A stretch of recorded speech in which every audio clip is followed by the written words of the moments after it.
Друзья, если вы думаете, что вы можете обмануть свою целевую аудиторию или предугадать их потребности, нет, вы не можете. К нам приходят клиенты каждый день, и каждый день я слышу: «Смонтируйте мне видео, как у Viva La Vika». Это так Потому что кажется, что наивно. это формула успеха, что если я сделаю так же, значит, и у меня будет столько же просмотров.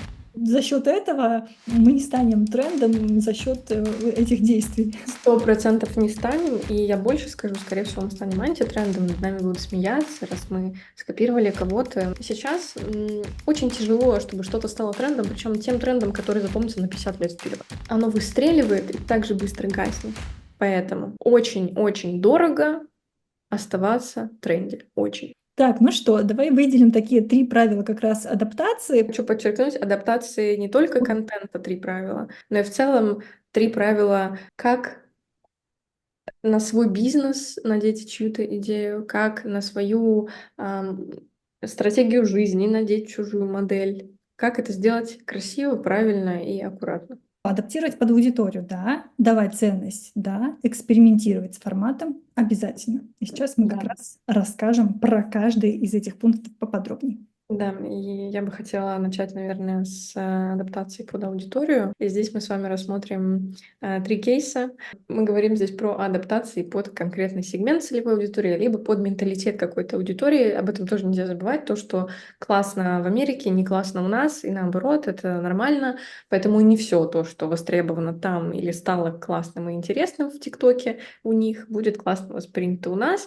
Здесь я бы хотела пойти справа налево, чтобы оставить Юле рассказать про левый кейс. Справа налево, значит, справа мы с вами видим кусочек из мультфильма «Головоломка», который пошумел очень сильно и собрал очень-очень много денег в мире. Его бокс-офис превзошел все ожидания, и мы его поздравляем с этим. Но сегодня не об этом, мы говорим о том, что в первой части этого мультфильма, в мультике про девчонку, у которой в голове эмоции, у нее в тарелочке, когда она была совсем маленькая, лежит брокколи, который не нравится детям почти во всем мире.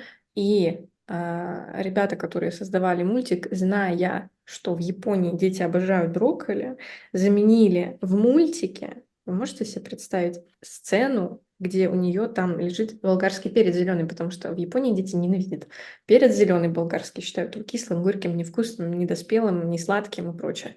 И мы здесь, знаете, очень часто сетуем, что ой, вот как же мне переделывать, блин, весь контент из-за того, что я там вот не могу просто что ли взять и скопировать, а чтобы я просто не могу, не адаптируя что-то сделать. Ну, вот даже такие гиганты, даже в мультфильмах адаптируют. Ну, как бы, ну, мы не можем с этим бороться. Следующий кейс тоже Потому что классный. исследует свою аудиторию. Да. Правильно.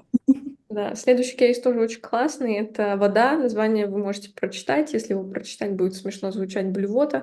И кейс связан с тем, что ребята пришли к нам с какого-то рынка иностранного и попытались завести свою воду к нам и продавать ее у нас, но также не адаптировали, абсолютно не адаптировали название под наши реалии. И это смешно, иронично и не очень красиво, потому что как будто бы, когда ты большой заводик, можно переклеить одну наклейку и для какой-то страны, если ты туда делаешь поставки, чуть-чуть заменить хотя бы этикетку. Слушай, ну вот эти вот южнокорейские гиганты, простите, LG, тоже не исследовали аудиторию на предмет, какие еще ассоциации вызывают их названия. Понимаешь? Поэтому тоже вот наш плюсик как раз копилку к тому, что мы говорим, это исследовать аудиторию, как она живет, да, можно, особенно если ты выходишь на чужой рынок. Ну что, давай тогда Про вернемся. ценность давай, расскажи, Да, про пожалуйста. ценность, потому что вот мы упомянули, да, то есть это адаптировать под аудиторию, второе — это давать ценность, потому что я, как вот создатель и человек, который агитирует создавать, вести YouTube-каналы, подкасты и так далее, и вот что я подсмотрела, какую мысль у Максвелла, Максвелл Leadership, это его Максвелл фамилия, его экспертность — это как создавать вот это вот лидерство вокруг себя, особенно в бизнес-среде, и, соответственно, все его книги этому тоже посвящены, и этому посвящена его компания, YouTube-канал. И вот что он говорит, что когда вы там создаете видеопроект, в первые 30-60 секунд, как я донесу до этого нового зрителя, который на меня попал, да, как-то на меня вышел, как я донесу, что я и здесь для него, я здесь, чтобы ему служить, я здесь, чтобы он через мой контент, через моё касание со мной что-то получил от меня, да, потому что мы можем находить этого Максвелла, короче, находить этого человека, нас могут находить через какой-нибудь ТикТок 60-секундный, через какую-то статью, через видео на YouTube, через шортс, который случайно выпал. И вот что он говорит, что они должны почувствовать, что не Джон Максвелл крутой, а то, что я классный, я крутой, и я могу это сделать, я чувствую себя понятым. Это про какую-то боль, потому что в первые 30-60 секунд мы должны завоевать внимание зрителя. Соответственно, эта тема, мне кажется, для отдельной темы обсуждения. Если вы хотите, чтобы эту тему мы подраскрыли в одном из следующих эфиров, допустим, потому что у меня есть мысль создать такой вебинар про YouTube, вообще как стать звездой YouTube условно. Вот, и как, потому что там большая обширная тема, потому что он говорит о том, что зрителю нужно дать это почувствовать, что его здесь поняли, чтобы он захотел с тобой остаться. Поэтому ваши видео, они не про вас, а про людей, для которых вы делаете контент. Я хочу добавить, что мы делали выпуск вчетвером по книге Story Brand, как Да, сделать эффектный маркетинг своему бренду. И мы разбирали эту книгу, да, и одним из важных, просто эпохальных вещей в этой книге является, в этом методе является то, что мы всегда должны забыть о том, что мы главные герои. В момент, когда мы коммуницируем со своим клиентом, главный герой является нашим клиентом. Не мы, не наша компания. Мы рассказываем историю не о себе, мы рассказываем историю, как мы можем ему помочь. И если вы хотите больше узнать об этом, пожалуйста, у MyBook, у Юли можно найти да. в канале. Переходите, Мгм. послушайте наш выпуск. Потому что это один из последних наших выпусков, его найти достаточно легко, и там мы как раз делимся про то, как создаются бренды, да, как создать личный бренд, как создать бренд своей компании, своей вообще деятельности. Да, это очень прикольный выпуск, и прям рекомендую. И если мы вернемся к формату, да, то есть найти, да, адаптировать под аудиторию. Второе — это давать ценность, больше ценности. И третье — это вот как раз найти формат, в котором ты точно будешь органичен. Потому что если мы посмотрим на самое первое видео Гребенюка, это вот такие видео, где он говорит: здравствуйте, я вам сейчас все расскажу. Вот у нас здесь покадровая плазма, там он переключает слайды и просто что-то зачитывает. И, соответственно, люди, которые с ним работали, которые создавали его YouTube-канал, поняли, что и они делились, что, ну, слушайте, это было невозможно, а в жизни он совсем другой человек. Просто этот формат, когда он вещает на камеру, он ему не отвечает. Очень часто такое бывает, что человек хочет подкаст, хочет вести интервью, но я вижу, допустим, что он, ну, не умеет поддерживать беседу, он не знает, как вести себя в кадре, он боится камеры, он зажимается. И такое часто бывает. Мы предлагаем тогда ему какой-то другой формат взаимодействия за счет того, что когда мы в кадре что-то делаем, допустим, у нас заняты чем-то руки, то мы тогда, ну, раскрепощаемся, да. Соответственно, я тогда как продюсер предложу этому человеку делать интервью, делать подкаст, но в формате, да, я придумаю какую-то концепцию. Например, они будут там готовить что-то вместе с героем или делать, заниматься каким-то хобби и разговаривать, да, чтобы мой клиент отвлекался от своих страхов. Поэтому... Julia, я Мгм. хочу, я хочу подметить очень важную вещь. Не нужно из-за того, что сейчас мы обсуждаем, это бояться делать контент и выкладывать свои первые версии. Точно, это не про это. Это не про это. Это про Кстати, то, да, в чем ты в чем ты выглядишь в самом выгодном свете да, для да, клиента. Ты можешь начать с чего угодно. Ты можешь начать читать книжку вебинар, перед сном. Да, ты можем начать, как мы. Э, Неважно, это абсолютно неважно в самом начале, когда у тебя ограничены ресурсы, когда ты ничего не попробовал, не провел ни одного теста, не сделал ни одной ошибки, тебе нужно начать хоть с чего-то. Здесь речь о том, что человек протестировал, да, понял, ну, пообщался с командой, получил обратную связь и понял, как ему улучшить и да, себя в кадре, и сделать более живой формат. Поэтому пробуйте, никого не стесняйтесь, ничего не бойтесь, делайте, но помните, что после каждой своей пробы, после каждого теста нужно снимать аналитику, проводить какие-то мини-интервью на тему того, какая обратная связь вообще у людей возникает от соприкосновения с вашим контентом, который вы делаете. Если она не очень, надо подумать, как докрутить. Ничего не бойтесь. Здесь еще такой маленький секретик, это то, что, ну, не маленький, он на самом деле массивный, но он может помочь сэкономить время. Это то, что мы должны давать пользу в чем-то стабильном. И здесь пример, опять же, Миши Гребенюка, спасибо, что он есть, чтобы о нем рассказывать. Человек продвигает идею о том, что каждому нужен роб, это руководитель отдела продаж, и в целом налажен отдел продаж. И что в целом любой бизнес может поехать за 3-9 земель на вагоне с деньгами при условии, если у него классный отдел продаж, что он в целом выстроен правильно. И этот человек, мы его все знаем из классных рилсов, в которых он там что-то жизненное нам рассказывает или очень интересно, и мы себе это насохраняли в папочку в инсте и никогда в жизни не пересмотрим, но это ладно. И мы как бы вдохновлялись им, то есть мы как бы смотрели его контент, но если задуматься, это сфера, связанная с деньгами напрямую, это сфера, связанная, она такая стабильная, всем нужен отдел продаж. Это простая мысль, которую он несет в массы. И, например, если мы вернемся к Арсену Маркаряну, а, я почему-то не могу сказать, что я, честно, я признаюсь, я не знаю, какой у него продукт, но, возможно, я могу ошибаться, возможно, его продукт не настолько стабилен, его ниша не настолько стабильная. Возможно, завтра мы уже о нем ничего не услышим. И из-за этого нужно очень-очень внимательно предсказывать, так сказать, тренды, да, на то, что будет завтра модно, если мы хотим быть в тренде, или выбрать ту нишу, которая в целом нужна всегда. Константин Ивлев, шеф всей Руси, как он сам о себе говорит, рассказывал в одном из своих интервью, тоже у кого-то в подкасте, о том, что он выбрал профессию повара, потому что когда он говорил со своим отцом о том, кем он станет в будущем, они пришли к выводу, что люди всегда будут есть. Нет такого, что однажды человек скажет: я больше есть никогда в жизни не буду. И реально не будет. Люди всегда будут тратить свои деньги на еду. Поэтому он сказал: да, я буду поваром, и это всегда меня прокормит в любой момент моей жизни, что бы ни было на рынке, в экономике, в политике. Я знаю, что эта ниша будет стабильная. Вот о таком я и говорю. Круто. Кстати, про Арсена дополню, там они, по-моему, продают вот это вот участие за 2500 в его чатике, там Мгм. это участие в клубе, где они там типа строят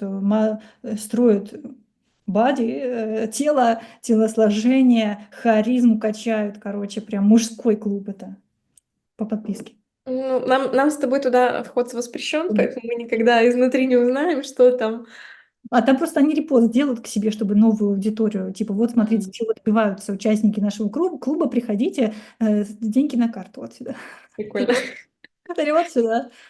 Поэтому у даже концепции там, просто пообщаемся, да, мы просто посидим, как очень часто такое бывает, что давайте мы просто запишем подкаст, где мы просто поболтаем. Очень часто ко мне приходят с таким запросом, и у меня тогда сразу всплывает в голове: так, а мы пообщаемся как?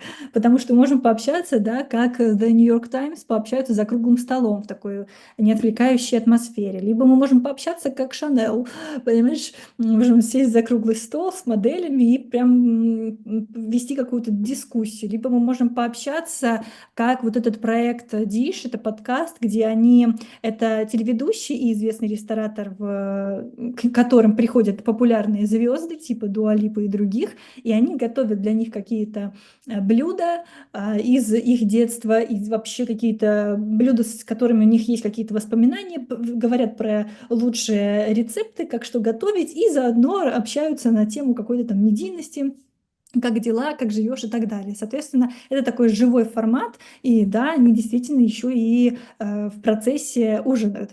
Либо мы посадим, допустим, какого-то актера и ведущего нашего на фоне съемочной площадки, сделаем какой-то блиц-формат, когда они там будут общаться на одну камеру, да, в таком формате, который здесь изображен. Либо мы сядем поговорить на фоне прекрасного заката, как вот эти двое молодых людей, разместим наш бокальчик, и еще чтобы наша аудитория наслаждалась вот этим вот красивым закатом, который будет спускаться, пока мы будем болтать о жизни.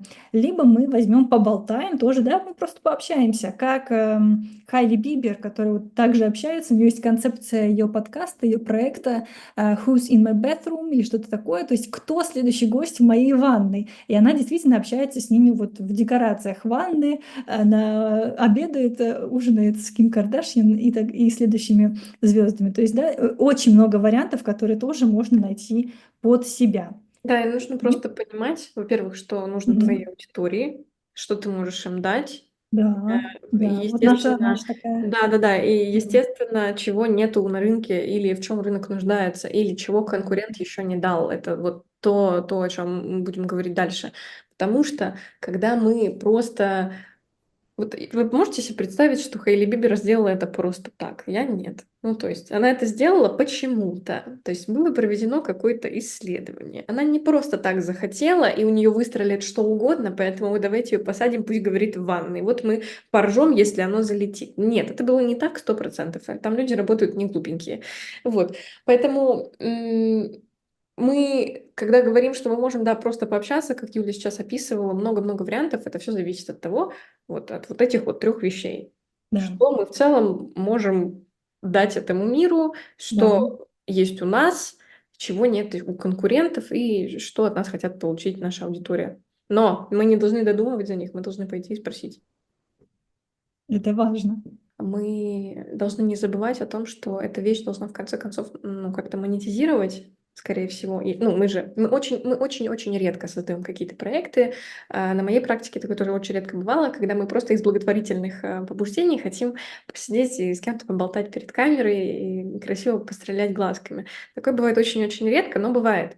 И если мы с вами думаем о монетизации, о том, что мы будем дальше делать, ну, в какую сторону мы пойдем монетизировать свой контент, вам это нужно придумать на этапе идеи, потому что от этого зависит концепция, от этого зависит целевая аудитория. Если вы стоите перед камерой и готовите, как в подкасте с примером с Дуа Липой, где и для нее делали какие-то блюда, вы Мгм. можете просто за счет спонсорства с какой-нибудь Макфой западного розлива Да, да, кооперироваться, и у вас будет много-много денег. Ну, да, в идеальной картине моего да, мира это работает так, и я знаю, что Юля так и скажет, что оно так и работает в целом. да. Вот. И то же самое с теми двумя молодыми людьми, которые сидят на фоне прекрасного заката. Можно попросить какой-то алкогольный бренд, который в целом сейчас можно красиво интегрировать и аккуратно. И Хейли Бибер и ее ванной, ну, понятно, что это не будет не реклама ванной, которая там Это будет стоит. также 818 туда, когда приходила, My God, Кайли Дженнер, она приносила свои вот эти вот бутылочки, да, там логотип, у нас product placement работает, все это Так как что, да, это нормально, и вам нужно тоже подумать, вот здесь как бы такой в воздухе, считаете, вокруг этих трех пунктов летает так важная вещь, это монетизация. Если вы продаете рекламу, это один тип. Если вы интегрируете туда свои собственные продукты и продаете свои собственные продукты, да, через свой контент, через свои контент-единицы, это вообще другая история. И вы должны понимать, что бывает такое, что вы как бы про одно, а ваш продукт про да. другое, а ваш контент про третье, и как бы это все поженить, это уже большой-большой конфликт интересов в голове зрителя возникнет, и, возможно, он ничего не купит, это будет контент на ветер. И нужно об этом тоже подумать заранее. И поэтому мы перейдем как раз к самым частым вопросам, потому что это самое интересное. Мне кажется, большинство ждали, когда же мы начнем говорить про Педиди и про тренды. Ну что, Аль, ты готова рассказать нам как раз про тренд, потому что ты чувствуешь, и вообще, мне кажется, у тебя классная есть формулировка, которую мы тоже расскажем. Тренд следовать или не следовать, скажи. Я считаю, что и да, и нет. Однозначного ответа у меня на это нет, потому что бывает уместно, бывает неуместно, бывает никак, и это никак не изменит окружающую среду или тебя, или твой проект, поэтому все зависит от того, с чем мы сталкиваемся. Но то, что я очень люблю повторять, что я сейчас вам это хочу показать, что тренд на самом деле это просто ведущее предлагаемое обстоятельство, которая способствует тому, чтобы тренд появился. И здесь я расскажу краткую историческую справку о господине Кристиане Диоре, который родился, если я не ошибаюсь, в 1906 году, я могу ошибаться, и он очень много лет работал, очень много лет вдохновлялся своей матерью, его мать была его музой, он считал ее истинной леди. Это был период прекрасных платьев в пол, где женщины страдали из-за того, что им нужно носить корсеты и кучу-кучу-кучу юбок, но у Диора отложился такой образ истинной женщины, и в будущем это в его самой первой коллекции будет видно. И здесь вот важная штука про обстоятельства. Диор бы не запомнился нам никогда в жизни, если бы он сделал то, что он сделал, просто так. Почему я сказала про его год рождения? Потому что все, как мы помним, в 20 веке была война, очень-очень-очень тяжелая, длинная, ужасная, сокрушительная война, которая унесла очень-очень много жизней и заставила весь мир перевернуться и взглянуть на свою жизнь иначе.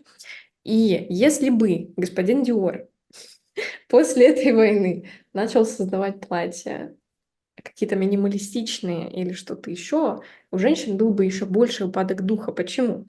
Потому что в те времена все уходило на фронт, вся ткань, все деньги, все-все-все. Женщины, которые были дома и ждали своих мужчин с войны, были настолько бедны, что себе на ногах рисовали сзади стрелки черной подводкой для глаз, для того, чтобы показать, что на них есть чулки, которые тогда были очень модные, но у них не было денег на эти чулки.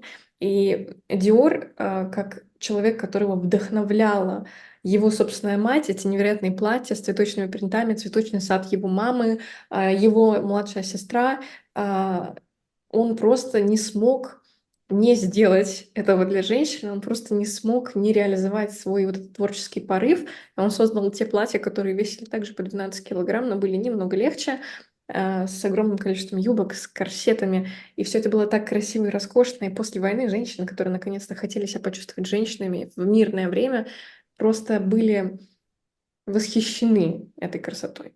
И это стало трендом. Носить Диор стало трендом. Диор стал покорителем женских сердец и мужских кошельков, конечно же.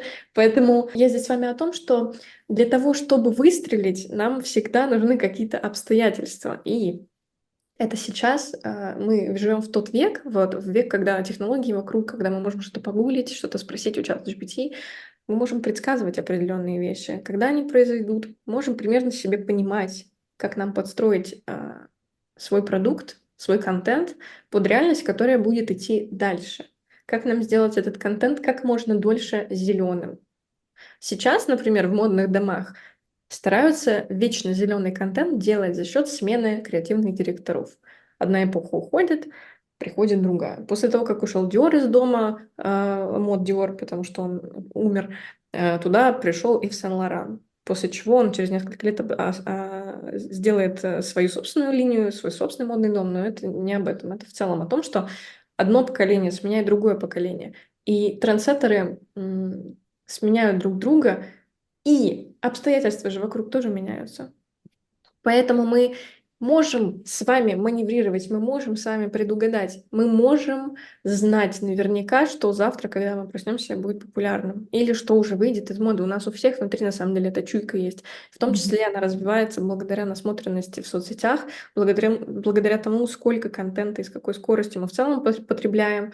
И я просто хочу сказать, что очень важно думать об уместности всегда. Диор знал, что его платья будут уместны.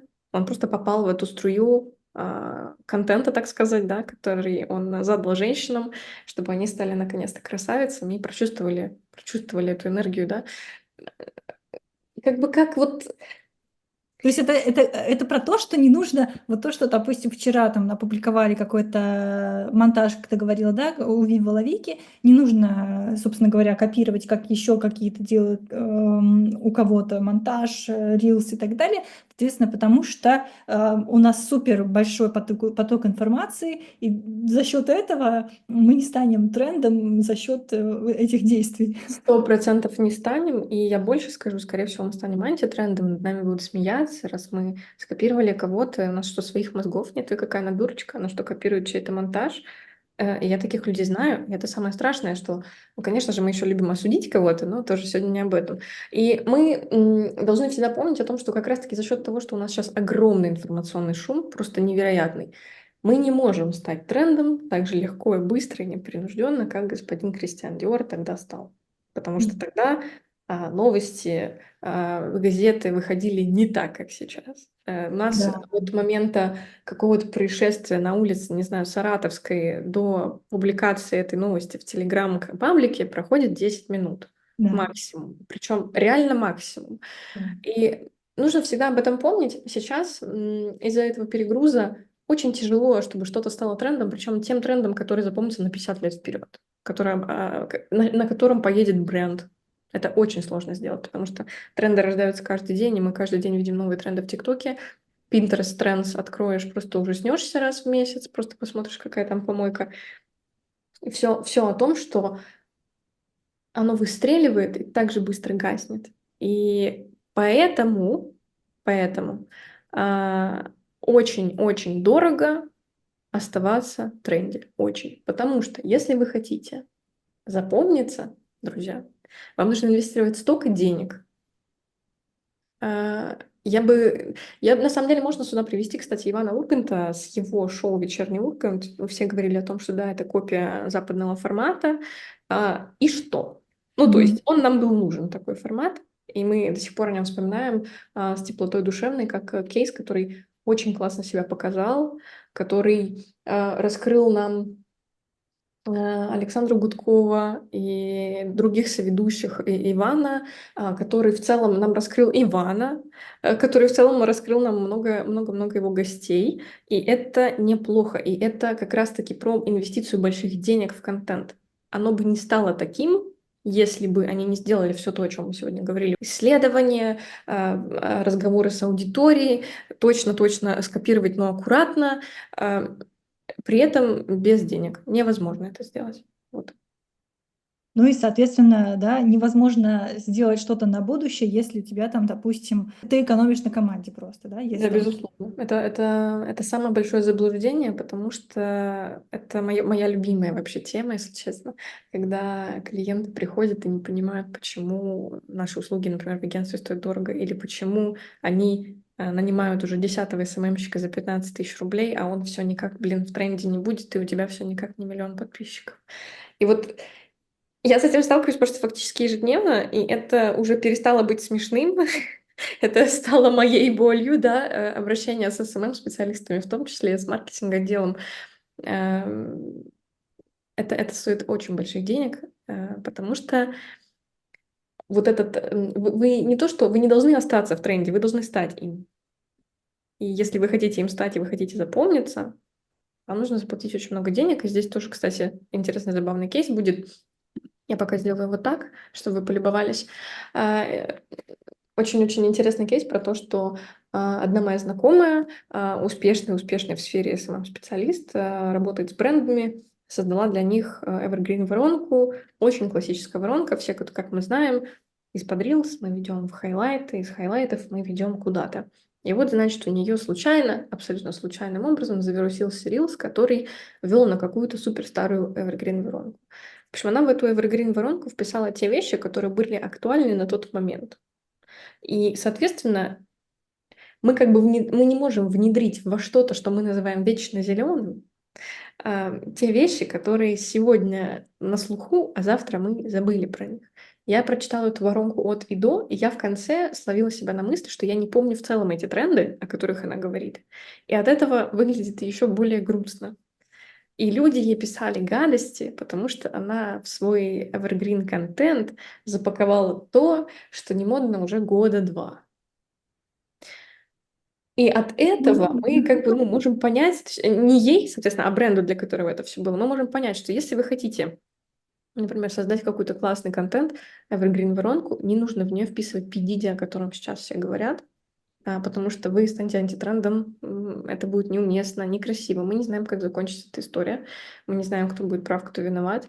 И в конце концов вы можете оказаться в той репутационной яме, которая где-то высказалась, где не надо, на этом построила контент типа трендовый, попала в большой-большой такой просак некрасивый, связанный с этим контентом и с этим высказыванием. И у меня тоже был такой кейс, где один мой клиент однажды в соцсетях в своих что-то сказал негативное про бренд, с которым он сотрудничал очень-очень много лет, и про целевую аудиторию этого бренда. Причем он это сказал до того, как в целом это сотрудничество началось за много-много лет. И бренд при подготовке к очередному мероприятию просто посерчил инфу в социальных сетях моего клиента и увидел там вот этот коллапс, да, скажем, где адресовано целевой аудитории бренда и, соответственно, самому бренду какой-то негативный посыл. И это все огромные репутационные риски и риски трендов, ребята. Поэтому если мы хотим оставаться классными, мы так делать не будем. 100%. Да. Ну что, последний наш вопрос, которого мы коснемся, это почему связка как раз маркетолог и продюсер приносит денег больше. И вообще вспомним о том, что все великие люди, которых мы знаем, владельцы крупных телеканалов, работают с большой-большой крупной командой. И мы даже как частные продюсеры, мы тоже можем перенять их методики и, опираясь на их принципы работы, создать свою команду, включить туда маркетолога и делать, проводить не только исследования целевой аудитории, но и делегировать ему другие задачи. Аля, расскажи, почему связка продюсер и маркетолог приносит больше денег? Ну, во-первых, я хочу сказать, что продюсер не многорукий многоног, как все любят говорить, что он может все. И у меня был очень один любимый мой продюсер, который мне жаловался на другого режиссера, с которым сотрудничал. Мы с Юлей обе режиссера. И еще один у меня был продюсер, режиссер, сайт-проектов много. И он звонил мне и говорил: Алечка, представляешь, мне без шуток позвонил сейчас режиссер и сказал, что у него по задумке должна быть высадка на Луну, типа завтра. Что мне делать? И таких вещей очень много. Понятно, что в большинстве своем это все воспринимается как шутка, но в жизни это не так, потому что клиенты будут разные, режиссеры, их полет фантазии бывает настолько невероятным, что ты действительно можешь быть вынужден завтра организовывать высадку с МКС куда-то, и это будет больно и дорого, но ты должен это сделать. И здесь вот это делегирование задач, тех, в которых маркетолог как бы обязан больше шарить, а продюсер просто должен делать хорошо свою работу. Это организовывать, объединять, соединять, договариваться, коммуницировать. Я считаю, что очень классным разделением обязанностей является коммуникация с большим количеством подрядчиков и прочим. Это мы оставляем продюсеру.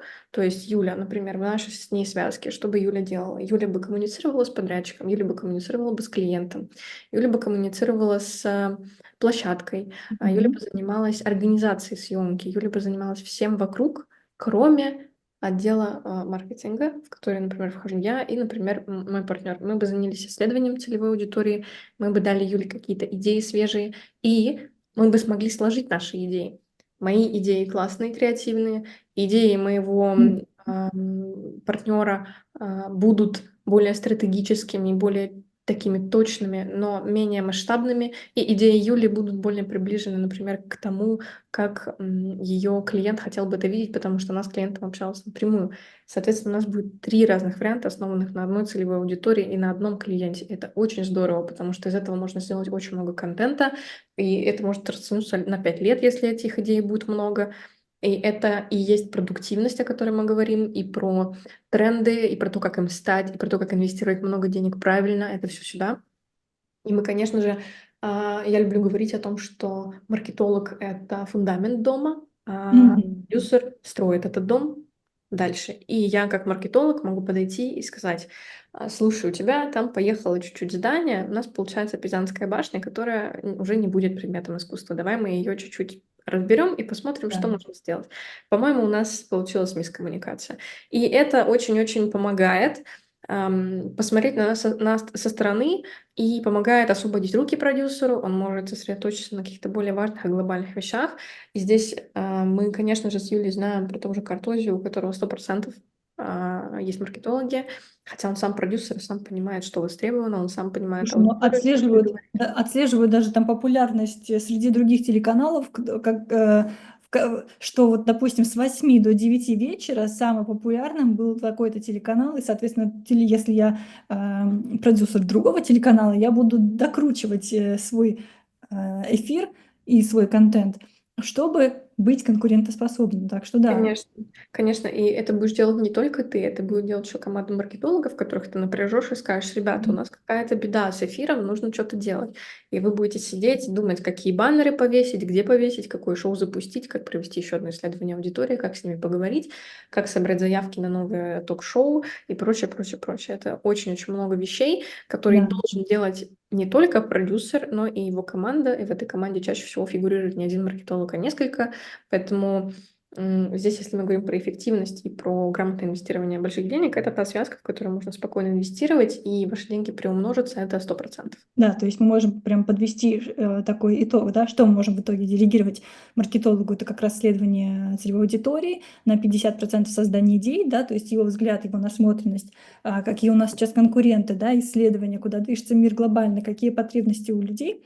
Соответственно, написание стратегии по продвижению в том числе, отслеживать метрики и анализировать наши результаты, и что было эффективным, что неэффективным, скорректировать эту стратегию, да, и, соответственно, как фундамент дома маркетолог может выстроить какие-то креативные ходы, механики и воронки по привлечению большего охвата, по увеличению как раз этого охвата, соответственно, продюсер уже скажет: слушай, давай мы позовем там гостя вот такого-то, такой-то медийности, давай зайдем вот с таких видео, давай поможем себе алгоритмами YouTube, потому что там сейчас номер один по продвижению инструмент.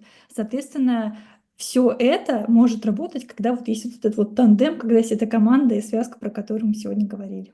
100%. Я полностью поддерживаю все, что ты сказала. Еще хочу здесь чуть-чуть добавить то, что написание стратегии тоже является, и корректировка стратегии тоже является фундаментом, на котором все едет. Но мне кажется, что есть проекты, есть ниши и есть такие продюсеры, которые сами захотят участвовать в написании стратегии, потому что это реально может оказаться более эффективным, чем если маркетолог это сделает в одиночку или со своей командой. Потому что, возможно, он так хорошо знает этот рынок, что он мне точно скажет, что мои идеи даже не нуждаются в тесте, потому что он уже эти тесты проводил, или Мгм. он уже придумывал примерно это, но в другой форме. И здесь очень-очень важно в любом сотрудничестве таких двух людей учитывать мнение каждой стороны, чтобы это было прописано в договоре, юридически подкреплено и прочее, потому что от этого может очень сильно зависеть, куда этот дом поедет и как он будет выглядеть. С удовольствием приглашаем вас подписаться на наши соцсети, соответственно, на наши личные каналы, если интересно следить за какими-то новинками, проектами, идеями, которыми мы делимся в личных каналах, либо пригласить на сотрудничество какое-то, да даже на попить кофе. Мне кажется, в нашей индустрии сейчас самое время, чтобы мы объединялись и делились как раз этими своими идеями, наработками, как мы делаем это сейчас в формате такого вебинара. Поэтому спасибо большое, что сегодня к нам присоединились. Аля, есть Да, ли ты спасибо вам добавить? огромное. Спасибо всем. Спасибо, Юля, что позвала. Очень приятно поболтать с умным человеком. Очень приятно поделиться знаниями и опытом, чтобы как можно больше людей создавало качественный контент и вдохновляло мир на то, чтобы развиваться еще сильнее, еще больше и достигать чего-то большего. Класс. Спасибо тебе огромное. Спасибо. Ну что, всем пока-пока. Пока.